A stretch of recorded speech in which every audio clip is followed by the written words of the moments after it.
जातिवाद को रोकने पर क्या काम हुआ है? भारत में कितनी इंटरकास्ट मैरिज हो रही है? हम लोग उसके खिलाफ में है क्या? तो क्या जातिवाद दलितों ने पैदा किया है, अस्पृश्यों ने पैदा किया है? तो कोई ये कहे कि जाति सच्चाई नहीं है तो वो आपको बेवकूफ बना रहा है। मीडिया में जितने भी लोग आते हैं वो कहते हैं सब पिछले जमाने की बातें, अभी ऐसा कुछ नहीं होता। एक ब्राह्मणवाद में और ब्राह्मण में फर्क है, दोनों के फर्क को समझिए। एक दलित भी ब्राह्मणवादी हो सकता है। इस बात को एंकर समझ नहीं रहे, आधे घंटे तक मुझसे बहस करते रहे। उसका नाम होता था संतोष कुमार कमल, पुष्कर पुष्प। मैंने सोचा कि ये मेरा तो यादव है सरनेम। घर के लोगों ने बताया कि वो ज्यादातर बच्चे दलित समाज के हैं। उत्पीड़ितों का दायरा व्यापक हो गया है इस रेगुलेशन के माध्यम से। न्यायपालिका में 2014 से पहले 5 एससी के जज थे, 5 ओबीसी के थे, 1 आदिवासी रह चुके थे। तरह तरह के जो आरोप लगाए जा रहे हैं कि इसका मिसयूज हो जाएगा। मिसयूज तो किसी भी कानून का हो सकता है।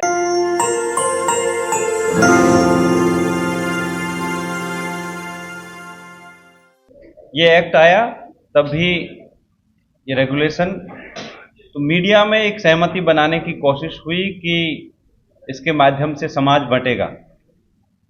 और ये समाज को बांटने की बात, धर्म को बांटने की बात, ये बाबा साहब अम्बेडकर के समय से ही, जब बाबा साहब अम्बेडकर कोई मांग रखते थे, समानता की मांग, सामाजिक न्याय की मांग, तो हमेशा उनके ऊपर भी जातिवादी होने का आरोप लगाया गया उस समय में।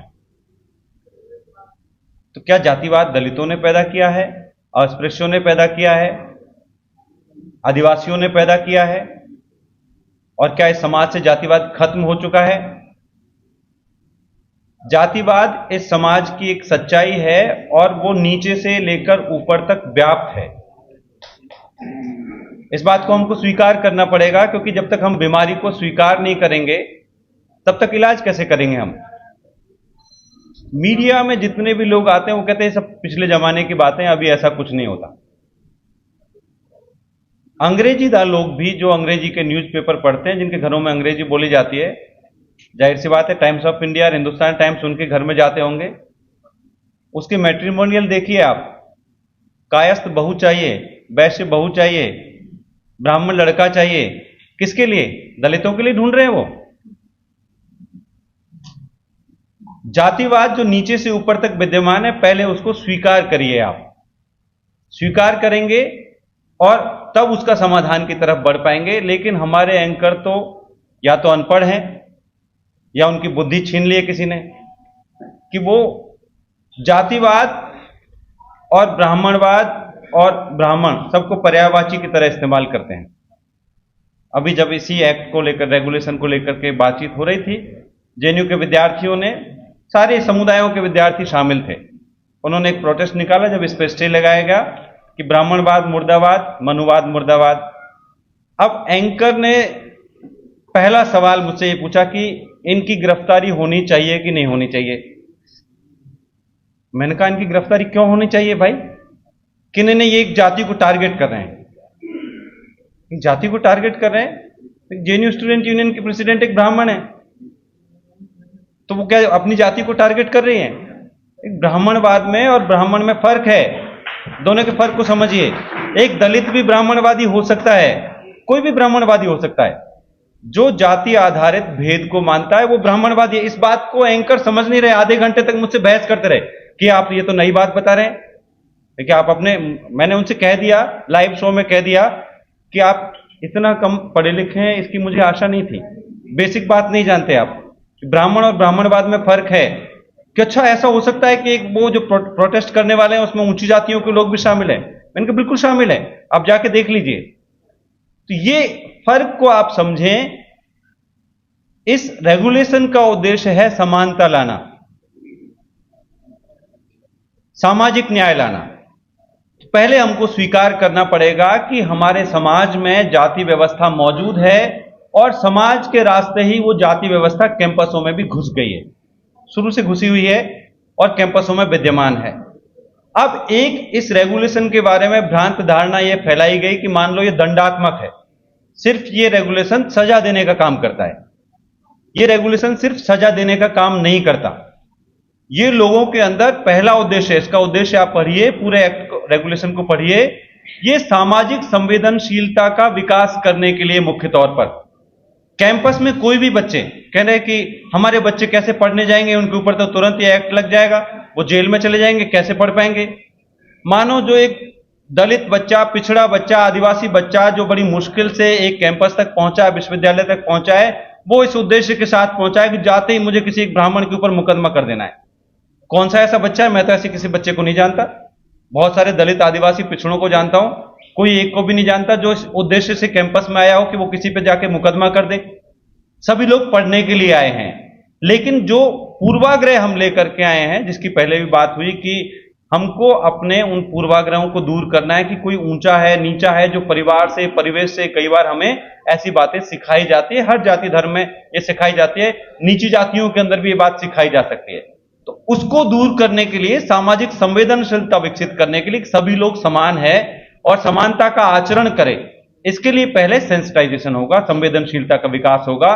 और इसके बाद भी जिन लोगों के अंदर ये संवेदनशीलता विकसित नहीं हो पाती, जो जातीय अहंकार को नहीं छोड़ पाते और इसके बाद भी वो लोगों के साथ में भेदभाव करते हैं, उत्पीड़न करते हैं, और सिर्फ छात्र नहीं, अध्यापक हो सकते हैं, कर्मचारी हो सकते हैं, कोई भी अगर जाति आधारित भेदभाव करेगा तो उसके ऊपर इस तरह की कार्रवाई होगी, कोई अनुशासनात्मक कार्रवाई होगी, सबके लिए है।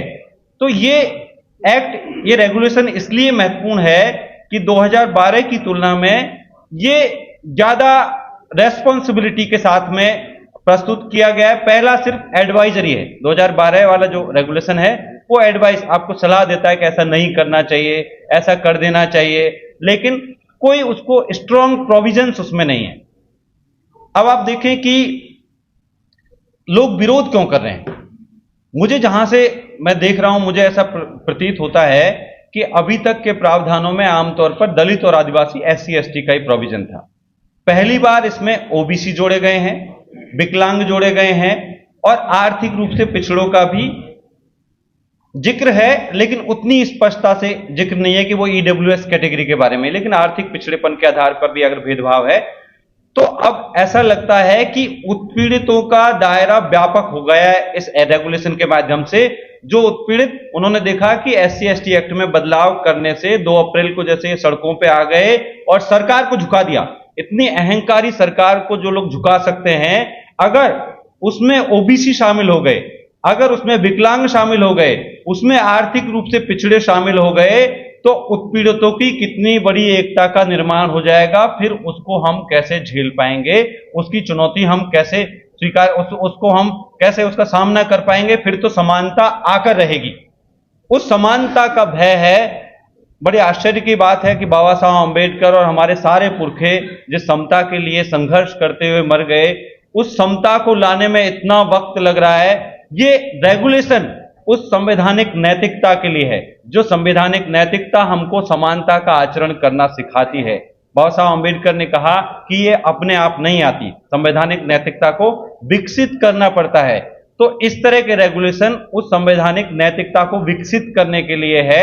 इस पर तरह तरह के जो आरोप लगाए जा रहे हैं कि इसका मिसयूज हो जाएगा, मिसयूज तो किसी भी कानून का हो सकता है। अगर किसी को, किसी वंचित तबके को कोई कानून, कोई अधिकार देता है, तो इस आधार पर उस कानून को हम रोक नहीं सकते कि उसका मिसयूज हो जाएगा। मिसयूज एक गवर्नेंस की प्रॉब्लम है।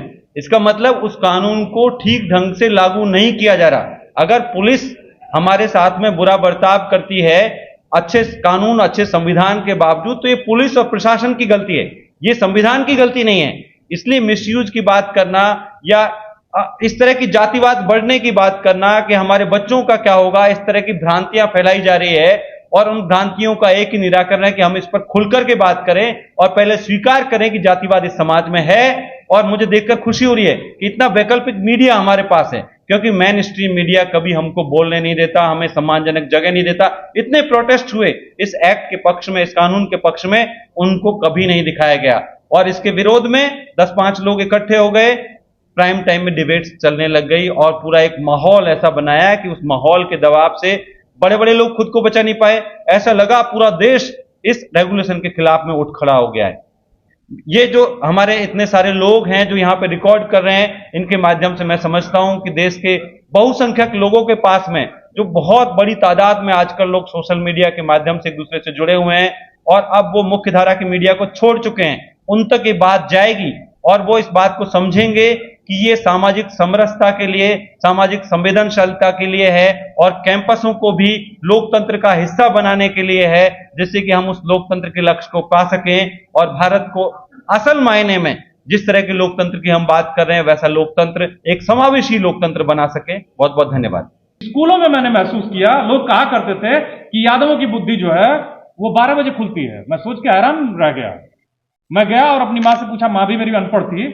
फिर मैंने अपने पिताजी से पूछा, पिताजी मेरे उस जमाने में साइंस ग्रेजुएट थे और उन्होंने अपने से पढ़ाई की थी, खेतों में काम करके, पशुओं का पालन करके, जैसे भी पढ़ाई की थी उनको अपना अपना ज्ञान था। और उन्होंने कहा कि तुम अगले दिन जाके ये कहना, फिर तुमको कोई चिढ़ाएगा नहीं।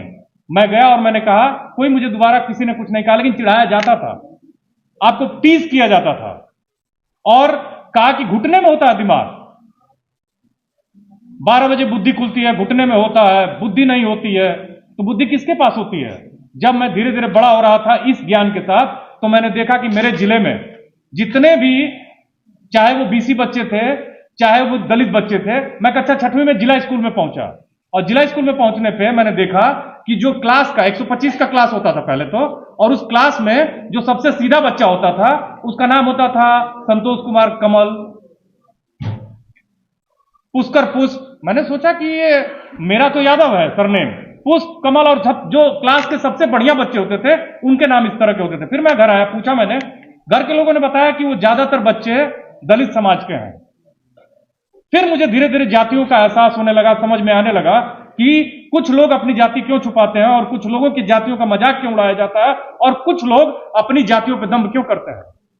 तो कोई ये कहे कि जाति सच्चाई नहीं है तो वो आपको बेवकूफ बना रहा है। जाति एक ऐसी नेटवर्किंग है ना जो बिना इंश्योरेंस के आपको प्रीमियम, बिना प्रीमियम के मैंने आपको रिटर्न देती है। और खैर मैं यहां जाति पे लेक्चर देने नहीं आया हूं, मैं इस बात पे बात करने आया हूं कि साथियों, ये जो समता संघर्ष समिति है ये एक बहुत महत्वपूर्ण समिति है और आप सभी को इसके साथ जुड़ के रहना है। अपनी बातों को आप जो भी कहना चाहते हैं इसके माध्यम से आप उसको आगे कर सकते हैं। ये कोई ऐसा प्लेटफॉर्म नहीं है जहां हम अपने पॉलिटिकल करियर को बनाना चाहते हैं। ये एक ऐसा प्लेटफॉर्म है जहां हम सामाजिक, सांस्कृतिक और हमसे जुड़े हुए जो आर्थिक मुद्दे हैं, अगर हमारे लोग इंडस्ट्री में नहीं है, बिजनेस में नहीं है, अगर हम लोग तो हैं हमारे, लेकिन लोग जो ये लोकतंत्र के पहिए हैं ना, जो पिलर्स हैं, जो खंबे हैं, वहां नहीं है। तो वो क्यों नहीं है, इस पर बातचीत करने के लिए हम लोग इकट्ठा हुए हैं। और ये जो यूजीसी इक्विटी रेगुलेशन 2026 था है, मतलब इनफैक्ट उस पर 2 जो जस्टिस की बेंच है, हमारे जो चीफ जस्टिस हैं और जय माल्या बागची है ना नाम उनका, बागची, इन लोगों ने स्टे लगा रखा है। हालांकि ये सुप्रीम कोर्ट की वजह से ही बनाई गई थी इक्विटी रेगुलेशन वाली मतलब जो नियम आया, कानून आया कि इसके द्वारा खास करके बच्चों को कैंपसेस में, यही कुछ छात्र बैठे हुए हैं जिनको मैं जानता हूं, मैं आपको बताता चलूं, ये बात मैं फिर से दोहरा रहा हूं, छात्र बैठे हुए हैं और वो बता देंगे कि पीएचडी में कैसे एडमिशन होता है। वो नेट क्वालिफाइड है, जेआरएफ क्वालिफाइड है, अभी वो सुपरवाइजर के लिए घूम रहे हैं, सुपरवाइजर अलॉटमेंट के लिए घूम रहे हैं। विश्वविद्यालयों में अभी भी रिजर्वेशन बाबा साहब भीमराव अंबेडकर ने ओबीसी के लिए भी आर्टिकल 340 का प्रावधान किया था, उसकी वजह से काका कालेलकर कमीशन बना। काका कालेलकर कमीशन की रिपोर्ट को 3 चीजें कह के रोक दी गई। पहला था कि पंचवर्षीय योजना आ रही है, उसकी वजह से खुशहाली आ जाएगी देश में, लगाने की जरूरत नहीं है। दूसरा, साइंटिफिक डेटा के आधार पर कलेक्ट नहीं किया गया है, इसलिए ये रिपोर्ट ठीक नहीं है। तीसरा ये कि भारत प्रगति कर जाएगा तो ये सब चीजों जातिवाद को बढ़ाएंगी, इसलिए इसको लागू नहीं करना है। हुआ क्या कि 40 साल का नुकसान हुआ। 30 साल की एक जनरेशन होती है, 1.5 जनरेशन का ओबीसी को नुकसान हुआ है। होना चाहिए था उसे वाइस चांसलर, वो असिस्टेंट प्रोफेसर बनने के लिए संघर्ष कर रहा है, धक्के खा रहा है विश्वविद्यालयों में। और साथियों, ओबीसी, एससी और एसटी के जो लोग हैं, उनका जो डेमोक्रेसी का पिलर है, आप देखिए इसी जुडिशरी में 2014 से पहले, इसी मतलब न्यायपालिका में 2014 से पहले 5 एससी के जज थे, 5 ओबीसी के थे, 1 आदिवासी रह चुके थे। 500 जो जजेस हुए थे हाई कोर्ट और सुप्रीम कोर्ट में, छोड़ दीजिए नीचे की कोर्ट का मामला। मैं आपको 2 अपने एग्जांपल्स के साथ अपनी बात खत्म करूंगा। बहुत ही विद्वान लोग बैठे हुए हैं। यूएस में, चूंकि मैं ब्लैक स्टडीज और दलित स्टडीज पर थोड़ा मोड़ा काम करता हूं, तो इस एग्जाम्पल को बता दूं कि अमेरिका में जो सिविल वार हुआ, एक केस की वजह से हुआ था यूएस में, और वो केस था मिसौरी कॉम्प्रोमाइज था। वहां आप सभी जानते हो कि नॉर्थ अमेरिका और साउथ अमेरिका, जो अभी संयुक्त अमेरिका है, ये दोनों दो हिस्से में बंटने वाले थे, बंट चुके थे, और गृह युद्ध हुआ 1861 से 1865 तक। और वो इस वजह से हुआ कि एक ब्लैक साथी थे, माने एक गुलाम थे, उनका नाम था ड्रेड स्कॉट, ब्लैक थे वो, और उनके जो मालिक थे, जॉर्ज स्टीवेंस है कुछ नाम था उनका, वो उनको खरीद के दो जगह, माने एक ऐसी टेरिटरी थी नॉर्थ अमेरिका की जहां फ्री लोग रहा करते थे, उनको इलिनॉय और विस्कॉन्सिन की एरिया में ले गए, और उन्होंने 1799 में उनका जन्म हुआ था ड्रेड स्कॉट का। 1846 में उन्होंने एक मुकदमा किया, और वो मुकदमा था कि चूंकि मैं फ्री एरिया में रहता हूं तो इसलिए मुझे फ्री नागरिक घोषित किया जाए। और उस मसले पर लोकल कोर्ट ने उनको पॉजिटिव निर्णय दिया, हाई कोर्ट ने निगेटिव निर्णय दिया, सुप्रीम कोर्ट में मसला गया। रोजर बिटेनी एक जज थे, और उन्होंने 7 और 2 से शायद वो जजमेंट आया था। वो जजमेंट यह आया कि ब्लैक्स को इक्वल नागरिक के रूप में नहीं माना जा सकता है। 3 जजमेंट उन्होंने दिए, और उनको इस तरह से कर दिया गया कि वो जो ब्लैक्स हैं वहां के, उनको कोई अधिकार नहीं है। अंत में उसी की वजह से, और ये जजमेंट आया था 1857 में, 1858 में ड्रेड स्कॉट की मौत हो गई। रोजर बिटेनी एक ऐसे जज थे जिनको इतिहास में एक बहुत ही अत्याचारी आतताई जज के रूप में देखा जाता है, सुप्रीम कोर्ट में थे यूएस में। और ड्रेड स्कॉट की 1858 में मौत हो गई, लेकिन इसी जजमेंट की वजह से सिविल वार हुआ। सिविल वार में नॉर्थ अमेरिका की जीत हुई साउथ अमेरिका पे, और अब्राहम लिंकन ने, जिन्होंने मुक्ति दिलाई, उन्हीं को एक गोरे आदमी ने गोली मार के उनकी हत्या की। तो साथियों, ये बताता है कि कैसे व्यक्ति जो है ना अपने स्वार्थ में अंधा हो सकता है। मैं ये नहीं कह रहा हूं कि इसका किसी केस से लेना देना है, लेकिन ये भी है कि आप 3 तर्क देते हो। आप कहते हो कि इससे जातिवाद बढ़ जाएगा। जातिवाद को रोकने पर क्या काम हुआ है? भारत में कितनी इंटरकास्ट मैरिज हो रही है? हम लोग उसके खिलाफ में है क्या? एससी, एसटी और ओबीसी, सबसे जो मार्जिनलाइज तबका है वो एससी है, एसटी है, ओबीसी है। तो क्या उन लोगों के साथ अगर वो इंटरकास्ट मैरिजेस नहीं हो रही है तो क्या इसके लिए ये जिम्मेदार है?